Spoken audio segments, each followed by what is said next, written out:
نننی سو خبرې د حضرت سیدنا سلمان فارسی رضی اللہ تعالی عنہ په حق لا باندې د دې د زندګۍ او د سیرت او د صورت متعلق سو خبرې عرض کوما حضرت سلمان فارسی رضی اللہ تعالی عنہ د حضور علیہ الصلوۃ والسلام د ننګیالو بہادرو صحابہ کرامو د مجمعنا یو حضرت سلمان فارسی رضی اللہ تعالی عنہ دے حضور مبارک دا حضرت سلمان فارسی رضی اللہ تعالی عنہ متعلق فرمائی چې د دریو کسانو اشتیاق جنت اشتیاق کې چې د درې کسان به کله زما خواله راځي پاغه کې حضرت علی رضی اللہ تعالی عنہ دے حضرت عمار رضی اللہ تعالی عنہ دے او درم نمبر حضرت سلمان فارسی رضی اللہ تعالی عنہ دے یعنی د سلمان فارسی رضی اللہ عنہ بارک د کونین سردار فرمائی چې جنتم د ارزو خواہش کئی چې کله به سلمان فارسی رضی اللہ عنہ جنت ترازی د سلمان فارسی رضی اللہ تعالی عنہ د ولادت با سعادت داستان اغدا سے دے اصفهان نمی یو خار دے اصفهان نمی پخار کے ایران کے حضرت سلمان فارسی سے ددو ولادت و پیدائش پا ایران اصفهان خار کے شوی دے او بیا دې سموده د پاره په دغه ایران کې پاتې شویم دي اصلا او نسلا سلمان فارسی صاحب رضی اللہ تعالی عنہ دا مجوسیانو څومره خاندان چې د سلمان فارسی رضی اللہ عنہ وو دا ټول مجوسیانو د اور عبادت به کولو او د سلمان فارسی صاحب د اسلام د راوړلو نه مخکې خپل نوم چې ورته پلار اخو اغا محبوبو مابا باندې مشهور او ټول خاندان د اور عبادت به کولو مجوسیانو اصلا او نسلا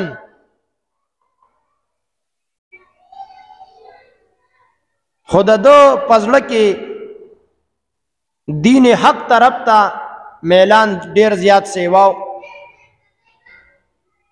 او د اسلام د قبلولو داستان امدا سے دے د ولس کال عمر کیو سلمان فارسی پلار د یو کار د پارا بهر اولی گلو دی چلاړو پلار کې د عیسایانو یو ګرجوا حضرت سلمان فارسی رضی اللہ عنہ خو خاندان نسلن او اصلن ټول د اور عبادت به کولو د چې د عیسایانو ګرجې ته لاړو د عیسایانو د مذهب مطابق چې څومره رسومات دي هغه وکتل سلمان فارسی صاحب د عیسایانو د مذهب د رسومات د ډیر زیات خوښ شو د تعلق د عیسایانو سره پیدا شو خو پلار او خاندان چې هغه ټول مجوسیانو دا تعلق د عیسایانو سره د پلار خوښ نو د پټ پټ تعلق د عیسایانو سره ساتو د 17 سال عمر دی نوجوان دی دغلته په دغه مجوسیانو کې او دغه خپل خاندان کې سلمان فارسی سے ډیر زیات تنگ شو په دې مجبور شو چې زه دا ځای پرېږدم او داس یو ځای ته لړ شمه چې هلته ټول عیسایان یو مونږ په خپله ګرجه کې د عیسایت د مذهب کلو احکامات او رسومات ادا کوو. د اراده وکړه چې زه به دمشق ته لاړ شم. د دمشق ته لاړو سلمان فارسي صاحب په دمشق کې ګرځېدو. هلته کې چا ونیولو قید کو او چې قید کو د ده نه غلام جوړ کو. سلمان فارسی صاحب نے غلام جوړ کو او مدینه منورې ته چا په غلامۍ باندې راوستو. مدینه منوره کې یو راهب و، هغه چې سلمان فارسی صاحب ته وکتو چې یاره دی خو د دین حق طرف ته د ده میلان دی او دلته مدینه منوره کې چا د غلامۍ په باب کې راوستی دی. دا راهب سلمان فارسی صاحب ته وایي د ده خپل نوم دی مابا باندې مشهور دی ماهوبه. ورته وایي مکه مکرمه کې د کونینو سردار امام الانبیا دنیا ته تشریف راوړی. سلمان لړ شه مابا لړ شه مکې مکرمې ته. امام الانبیا حضور مبارک د کونینو سردار مکه مکرمه کې دی. ورته وایي زه چې مکې مکرمې ته لاړ شمه نو د امام الانبیا د جناب محمد رسول الله صلی الله علیه وسلم نشانات څه دي، علامات څه دي، زه به څنګه پیژنم چې دا د رب ذوالجلال برحق پیغمبر دی. دغه راهب ورته وایي زه درته درې علامې ښیم چې ته به لاړ شې مکې مکرمې ته او د امام الانبیا دربار ته چې لاړ شې نو دا درې علامات به او نشانې به ګورې. اول نمبر نشانه دا ده چې امام الانبیا ته څوک صدقه راوړي، امام الانبیا به صدقه په خپله باندې نه خوري. دا پهله نمبر علامه ده، یان سره یاد ساته. دویمه نمبر علامه دا ده او نشانی دا ده چې ته کله ورشې د امام الانبیا دربار ته او تحفه ولا یوسې، هدیه ولا یوسې، ډالۍ ورته یوسې، ګفت ورته یوسې، هغه ګفت به هغه قبلیم، هغه هدیه تحفه ابه قبلیم، په خپله به هم خوري، په صحابو باندې به هم خوري. او درېمه نشانی او علامت د امام الانبیا دا دی چې د کونینو د سردار د ولو درمنځه د دوانو ولو ترمنځه به مهر نبوت وي. دا د امام الانبیا د نبوت علامات درته زه ښیم، دا درې ورته بیان که. صدقه به په خپله خوري نه، تحفه هدیه به قبلی، او درېمه علامه دا ده چې د ولو په درمیان کې به مهر نبوت وي. سلمان فارسی صاحب ته درې علامې وښودې. د راروانې زندګۍ دپاره یو بهترینه فیصله ورته واوروله چې ته ټوله زندګي د امام الانبیا په قرب و جوار کې تیره که. سلمان فارسی صاحب مدینه منورې نه څه په طریقه باندې مکې مکرمې ته راغو. یو یهودي سره دی او د هغه په باغ کې لګیا دی، هغه سره کار کوي، کار روزګار ور سره کوي. خو په دې کشمکش کې دی چې کله به د کونینو سردار دربار ته ځمه چې امام الانبیا ووینمه. یو ورځ په باغ کې خپل کار او ډیپټي او روزګار په وخت باندې ختم کو. د امام الانبیا جناب محمد رسول الله صلی الله علیه وسلم دربار گوهربار ته سلمان فارسی راغو. ځان سره کجوري راوړې د صدقې په نیت باندې او د امام الانبیا مخې ته کېښودې او ورس کې ای د الله محبوبه دا کجوري مې راوړې، صدقه مې کې تاسو له. امام الانبیا صحابو ته وفرمیل چې دا کجوري خپل درمیانس کې تقسیم کې. سلمان فارسی وی کجوري د امام الانبیا ما اون قتل چې خلی مبارک ته یوړې. سلمان فارسی سے پوه شو چې ما ته راهب په مدینه منوره کې کم علامات ښودلي، هغې کې پهله نمبر علامت دا و چې امام الانبیا نشانی او علامت دا ده چې دی به صدقه په خپله باندې نه خوري. هغه ونه خوړل صحابه باندې تقسیم کې صحابه او خوړل یو نشانی پورا شو سلمان فارسی سے بیا لاړو خپل باغ ته روز شپې سبا کوي خو به دې کشمکش کې دی چې زه به یو ځل بیا د امام الانبیا دربار ته ځم روز تیرې دی سلمان فارسی سے بیا راغو د امام الانبیا دربار ته حضور مبارک دربار رسالت کې جلوہ افروز دی صحابہ کرام تشریف فرما دی سلمان فارسی ځان سره بیا کجوري راوړي کجوري چې راوړي خو پنیت د تحفه باندې پنیت د ډاله باندې پنیت د هدیه باندې او پنیت د گفت باندې او د امام الانبیا مخ ته کې خو دی عرض کوي اے د الله محبوبا ما دا کجوري تاسو دربار ته راوړي چې دا کجوري تاسو وخورئ زما طرف نه تاسو له تحفه او ډاله ده کجوري حضور مبارک په خپل باندې مخوړلې صحابه کرام باندې تقسیم کړلې سلمان فارسی سے وای ما چې دا منظر وکړو چې ما د تحفه او د ډاله په نیت باندې راوړې حضور مبارک په خپل باندې هم خوړې په صحابه باندې تقسیم کې ما تا غراهب په مدینه منوره کې ویلو چې امام الانبیا دویم نمبر نشانی دادا چې دې په خپل باندې تحفه خریبم او په صحابه کرام باندې هم تقسیمي صدقه به نه خوري په صحابه باندې به تقسیمي اغي به خوري وی دویمه نشانی او علامتم هغه پورا شو اخیری نشانی پاتې ده سلمان فارسی سے وی زپدی کشمکش کېما چې زبد امام الانبیا دولو په درمیانس کې مهر نبوت کله وینما چې زما زړه ته تسکین او اطمینان او سکون ملو شي روز شپې سبا کیږي مکه مکرمه کې د حضور مبارک یو صحابي وفات شو چې وفات شو امام الانبیا جنازه ته تشریف یوړو سلمان فارسی حضور مبارک سره خواته ولاړ دی وې ز په دې کې ما حضور مبارک یو دو صادره په خپل وګو مبارک باندې راتو کړی وې ز دا نظاره ګورم چې کله به د حضور مبارک د ولو درمنځه دا صادر پورته شو ز بلاندې مهر نبوت وینما ما ته چې راهب کمې درې علامې خودلې وي چې صدقه به نه خوري ډاله او تحفه به قبلې هغه به خوري او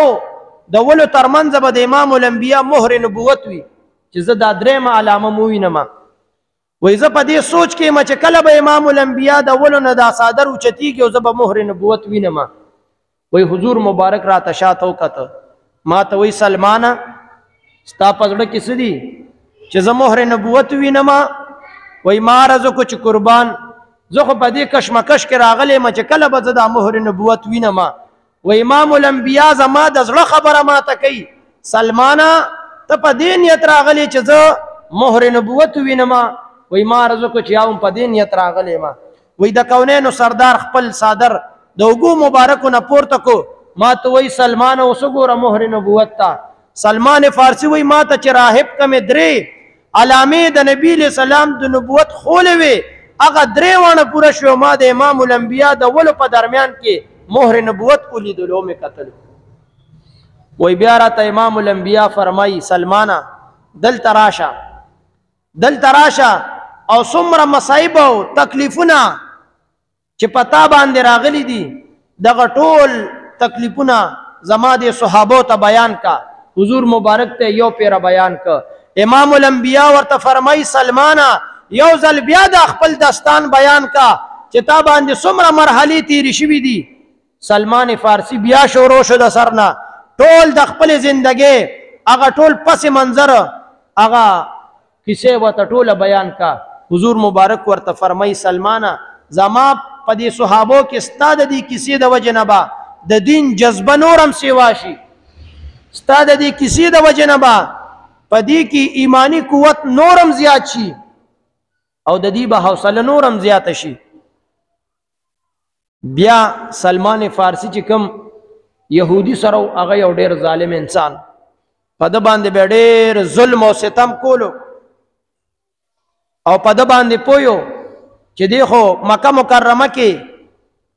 د امام الانبیا دربار ته زی راځي هغه به دته دومره کار به ورکولو چې هغه به د په پوره رس کې نشو خلاصولې یعنی دی به نه فارغه کولو دی خبره لچ دی دربار رسالت ته سلمان فارسی سے ابلاړ شي سلمان فارسی وی ما ته به هر یو مشکل به ما په ځان تیرولو، هغه به مې برداشت کولو، هر یو غم به ما برداشت کولو، خو ما به یو دا غم نشو برداشت کولی چې زما حاضری په دربار رسالت کې نه لګي، نو دا غم زه نشم برداشت کولی. سلمان فارسی وی هر یو غم هر یو تکلیف به ما تیرولو، خدا تکلیف به مې نشه تیرولی چې دا یهودی ما دربار رسالت ته نه پریدي. په مشکله باندې به دربار رسالت ته سلمان فارسی راتلو، کینه دغه یهودی به نه را پرېښو. یو ورځ ورته امام الانبیاء فرمای سلمانه تا سره خدا خپل مالک ډیر ظلم زیاتې کوي، وی قربان ډیر ظلم زیاتې را سره کوي، هر ظلم زیاتې زه برداشت کولی شم، خو چې ستا دربار ته مې نه را پرېږدي اے محبوبه نو دا زه نشم برداشت کولی. حضور مبارکم د سلمان فارسی سره ډیره زیاته مینه وه، ورته وی لړ شه او د خپل مالک ته دی ووایه چې زما څومره قیمت دی چې زه تاله د خپل قیمت درکم او تا نه زه ځان آزاد کړم. هغه یهودي هغه ته پته وه چې د په امام الانبیاء سره دومره مینه محبت پیدا شوی دی چې دی د هر څه پرېږدي خو دغه در نه پرېږدي. امام الانبیاء ورته لړ شه مالک ته ووایه چې زما څومره قیمت دی چې دلی درکړم. دی وایي زه چې راغم غلام دی سلمان فارسی ایران نه راغلی دی، نوجوان دی، امام الانبیاء سره بے پناه مینه محبت هغه پیدا دی، اصلا او نسلا ټول مجوسیان دي خاندان، پلار یو لوی زمیدار لوی سردار د خپل قبیله. دی راغو مالک ته وایي زما څومره قیمت دی چې دلی درکم. هغه ته پته وه چې دی هر څه ته تیار دی، خو چې دغلته نه پرېږدم نو دا نشي برداشت کولی. هغه مالک ورته وایي 300 د کجورو بوټي به ته ماله راکې، 300 د کجورو بوټي ماله به ته راکې او راته به 4,000 درهم به راته نغد راکې، 300 د کجوري بوټي دا به راله راکې او ورسره به 4,000 دراهم به راکې، نو هله به زه تا ازادومه. سلمان فارسی صاحب ډیر زیات خفه دی چې 300 د کجوري بوټي به مونږ کوم ځای تا ته ګورو، زه خو غلام یم، زما خو خپل کلی وطن هم دا نه دی، زه خو د ایران نه میلمه راغلی مدینه منوره کې چا په غلامۍ باندې خرڅ کما او بیا مکې مکرمې ته راغم تنې تنها یم یو کس یم، 4,000 دراهم ما سره کم ځای دي او 4 او 300 د کجورو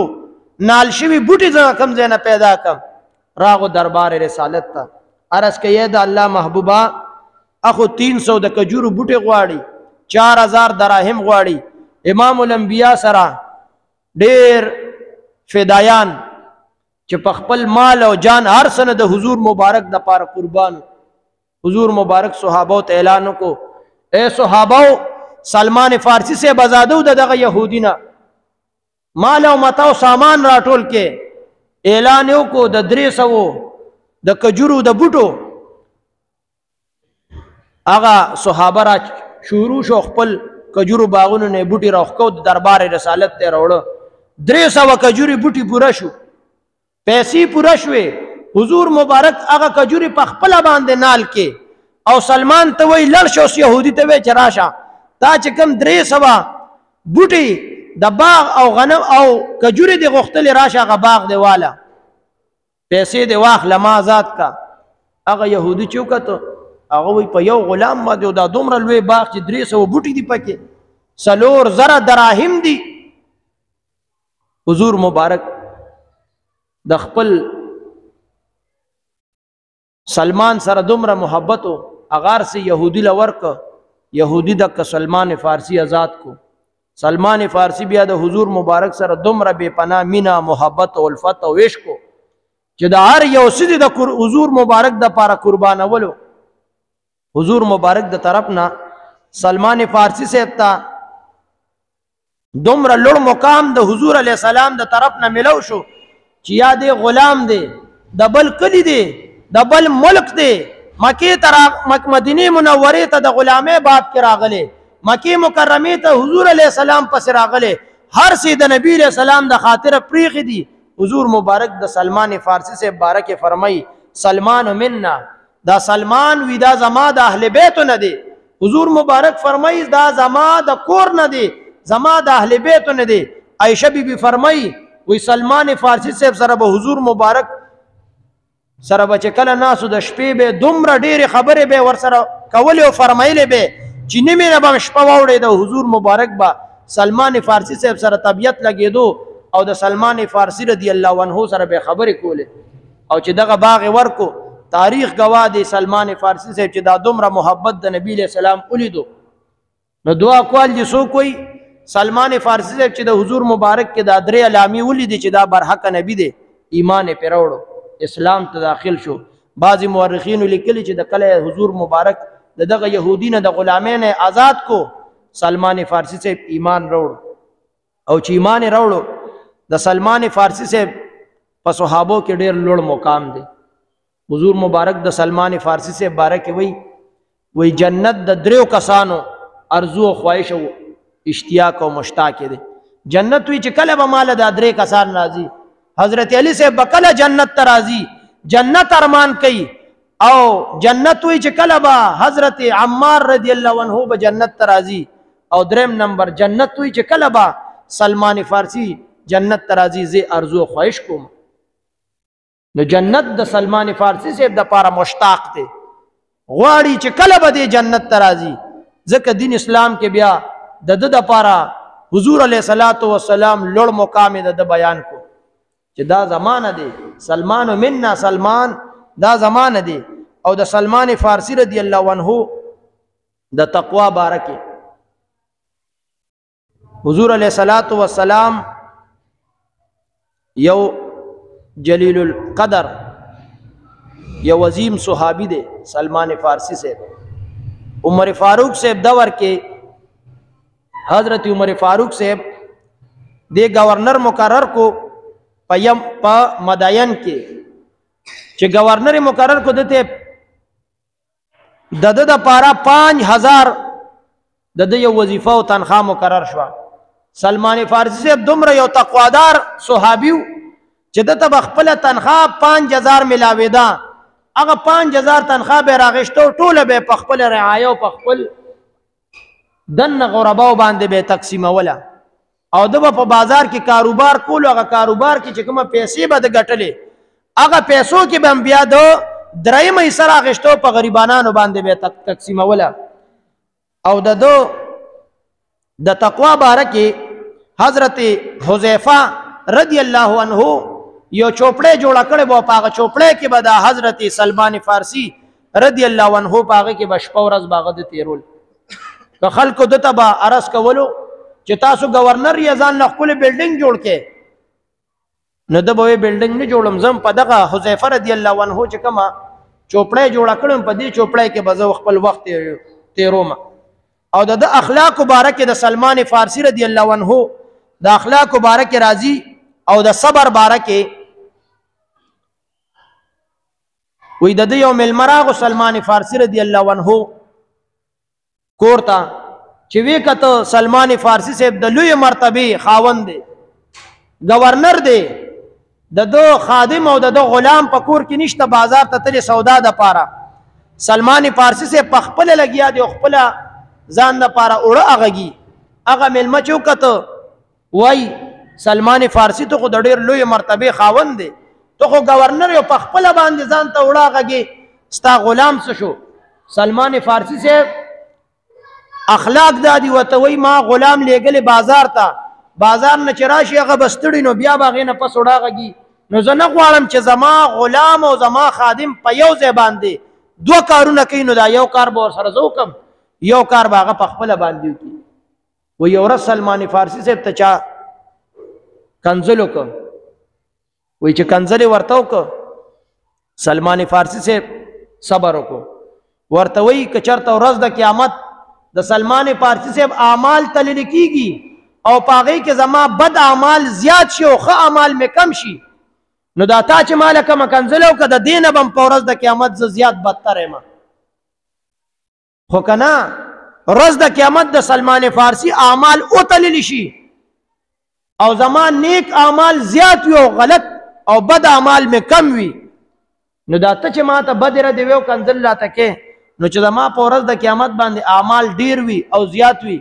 نو زه به ستا د کنځلې نه سو یریږم. هغه هیڅ جواب ورنکو.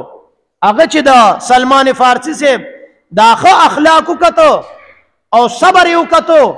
هغه هم دغه خپل غلط کار نه په اخلاص سره توبه ویستله. او سلمان فارسی رضی الله عنه په مداین کې چې کله گورنر او د 76 سال عمر خپل بیبي ته وی تا سره یو خوشبو ده مشک در سره، وی دا زمانه غیر چاپیرا واچوا او د کمرې نه بهر وځه، ځکه اوس به ماته یو داسې د رب د طرف نه پیغام راځي او خلق به راځي چې هغه نه انسانان دي او نه جنات دي. دغه بیبي وی چې د کمرې نه بهر ته ووتم، وی چې ووتم وی د کمرې نه دننه د درود او د سلام اوازونه راځي، زه بهر اورم. او بیا په دغه دوران کې یو تیز आवाज باندې ما आवाज وریدو، وی چې هغه आवाज به وریدو زه دن راغم. حضرت سلمان فارسی رضی الله عنه د شپږ یا کال عمر دی،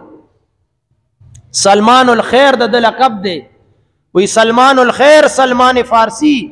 چې اصلا او نسلا دا مجوسو،